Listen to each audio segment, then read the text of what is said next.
বাংলাদেশের রাজনীতিতে প্রতিদ্বন্দ্বিতা থাকলেও কিছু আসন রয়েছে যেগুলো আওয়ামী লীগের দুর্গ হিসেবে পরিচিত।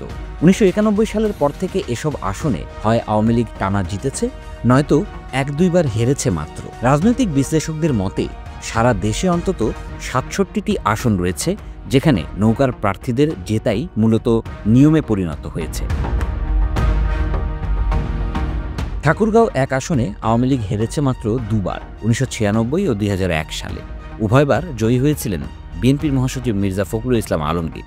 তবে ২০০৮ সাল থেকে টানা নৌকার জয় চলছে। এ আসনে জামায়াত ও জাতীয় পার্টির ভোটও উল্লেখযোগ্য হওয়ায় প্রতিবারই লড়াই সহজ হয় না। পাশের ঠাকুরগাঁও ২ আসনে অবশ্য আওয়ামী লীগ নেতা দবিরুল ইসলাম অপরাজিত। ১৯৮৬ সাল থেকে এখন পর্যন্ত একবারও হারেননি তিনি। দিনাজপুরের বেশ কয়েকটি আসনও আওয়ামী লীগের ঘাঁটি। দিনাজপুর ১ আসনে কেবল ১৯৭৯ সালে বিএনপির জমির উদ্দিন সরকার ও ২০০১ সালে জামায়াতে ইসলাম জয় পায়। বাকি সব নির্বাচনে জয় নৌকার। দিনাজপুর ২ আসনে একমাত্র হারের ঘটনা ২০০১ সালে। তবে পরের ভোটে আওয়ামী লীগের খালিদ মাহমুদ চৌধুরী বিশাল ব্যবধানে আসন পুনরুদ্ধার করেন।